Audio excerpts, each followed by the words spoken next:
Ok, pessoal, vamos agora trabalhar na parte do controller do usuário. Ah, Vamos lá na nossa aplicação. Vamos fazer o seguinte: temos aqui a pasta controllers. Vamos clicar aqui. Ele vai me dizer o que é que nós queremos. Vamos falar que queremos uma classe. Essa classe vamos dar um nome para ela. Vamos chamar de usuário controller. Tá? É padrão.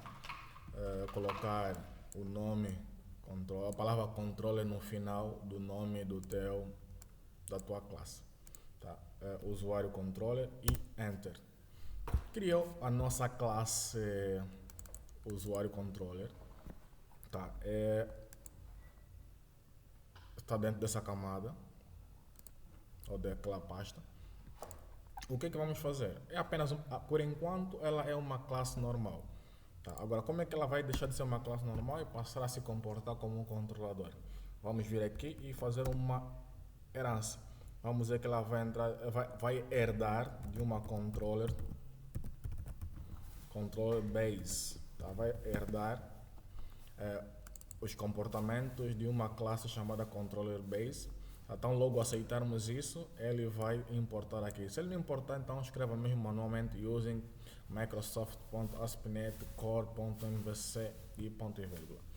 Tá. Agora sim, a nossa classe ela já herda comportamentos de uma controller. Por cima da classe, vamos decorar ela com algumas informações básicas. Por exemplo, vamos dizer que ela é uma API controller e vamos definir a rota para ele. Tá? Qual vai ser a rota de acesso à nossa API? Então vamos dizer que vai ser API barra, vamos supor V1. V1 vai significar a versão da nossa API, não é obrigatório usar esse V1. E depois abrimos o colchete, vamos por aqui entre aspas duplas. Não, desculpa. Aqui vamos colocar controller.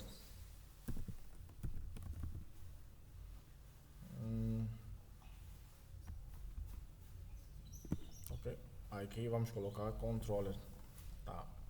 O que é que ele vai entender? Vamos só tirar aqui o V1 para não ficar muito extenso a nossa rota. Tá? Então ele vai saber que a nossa rota vai ser a palavra API barra depois o nome do controller. Tá? Nosso controller no caso chama-se usuário, ou é o nosso usuário. Agora vamos definir os endpoints, tá? Os nossos métodos do controller. Eu quero cadastrar o meu usuário.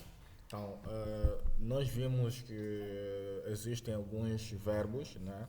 Que é o get, o post, o put e o delete quando estamos a falar de Web API. São esses métodos esses verbos que vamos utilizar aqui nos nossos endpoints. Então, vou começar por definir que o método vai ser público, tá? Vai ser task. E que tipo de retorno é que vamos ter nessa task, nesse método? Então vamos ter a action result, fechamos. O que é que nós vamos retornar? Vai ser um método HTTP, ok? Agora vamos dar um nome para o nosso método. Vamos fazer ou criar conta, é isso. Criar conta. O telefone está a ficar sem carga.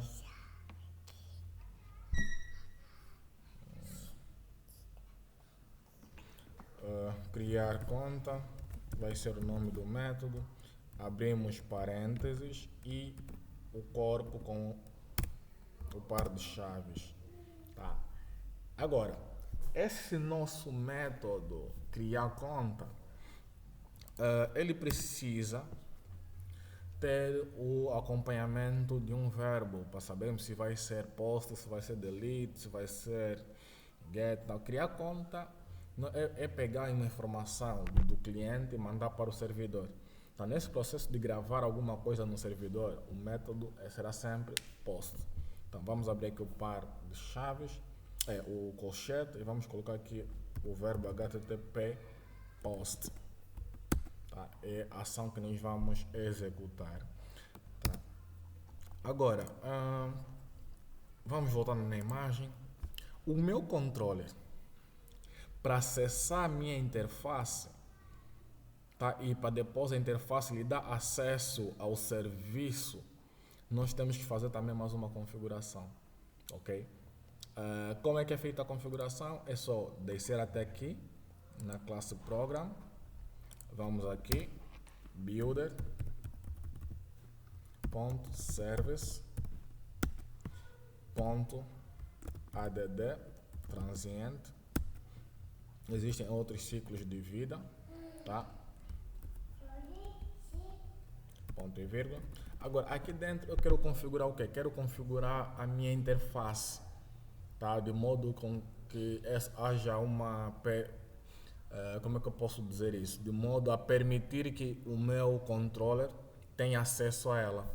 Então, eu vou configurar o meu usuário repositório, até já está a reconhecer, está aqui ele. Tá? Eu quero configurar essa interface, só que essa interface ela não está sozinha, tá? Essa interface está a ser implementada por uma classe de serviço. Então vamos fazer o seguinte, aqui vamos colocar vírgula e agora vamos colocar a sua implementação, tá? Que é aquela classe que nós chamamos de usuário service, tá aqui ela. Ok? Então nós temos uma interface que nós criamos. Depois da interface criamos uma classe de serviço. Essas duas estão interligadas. Então o que vai acontecer? A partir do meu controller eu vou ter acesso à interface do usuário. E a interface do usuário vai permitir o acesso à classe do usuário service. Ok? Vamos voltar para aqui para o nosso controlador. Eu não tenho como usar diretamente. O que é que nós fizemos na classe usuário service? Para eu ter acesso, para eu ter acesso ao meu contexto, tive que fazer injeção de dependência, que é esse processo de criar um construtor, passar aqui o meu contexto, depois do contexto passar para aqui para uma variável pública. Tá? Isso é injeção de dependência. O mesmo vai acontecer aqui, tá? Dentro da nossa controller, do nosso usuário controller, vamos criar também uma variável privada de leitura. Tá? Agora, quem é que eu vou instanciar? Vou instanciar aquela interface do usuário, mas não é service, é repository. Interface usuário repository. Tá? É essa interface que eu quero implementar. Vou chamar ela de underline contexto também, só para não fugir. Então eu vou colocar contexto. E vamos buscar agora um construtor. Tá? Construtor é todo o método que tem o mesmo nome da classe. Tá? E aqui vamos fazer o seguinte, o nosso contexto, que é essa nossa variável pública, de escopo global, vai receber aqui uma usuário repository, que vamos chamar de contexto. Tá?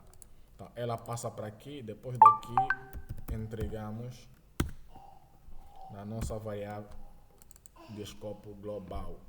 Então, assim, dentro do meu controlador, já consigo ter as informações daquela interface. E aquela interface, o que ela tem? Tem dois métodos, criar conta e fazer login. Então, se eu voltar para aqui, já fizemos a injeção de dependência, que nos permite ter acesso àquela interface. Tá aqui, interface. Vamos fazer o seguinte, dentro do método criar conta, esse nosso método, ele também vai ter que ser assíncrono, ok? Vai ser assíncrono. E vamos fazer o seguinte, Criar conta, precisamos receber os dados do usuário que pretende criar conta. Tá aqui a classe usuário. Vamos chamar de usuário. Tá, esse método vai receber um objeto com os dados da classe ou daquela model usuário que nós definimos e vamos mandar isso para a interface. Como é que eu vou fazer isso? Reparem, vou fazer aqui var response, tá, de resposta. Vou acessar de forma síncrona o meu contexto. Esse contexto está a representar essa interface que está aqui.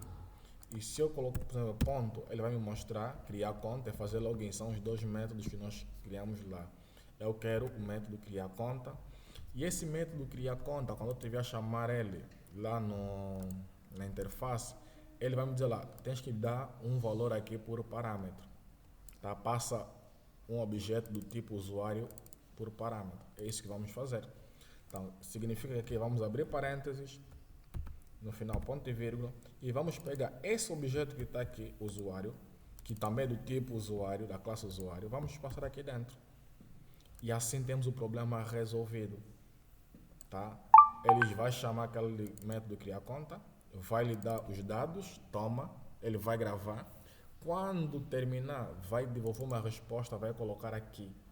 E aqui nós vamos fazer o seguinte.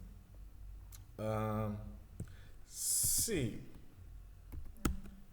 a nossa resposta, no caso response, ponto contém, por exemplo, a palavra sucesso, porque repara, eu aqui usei uma lógica.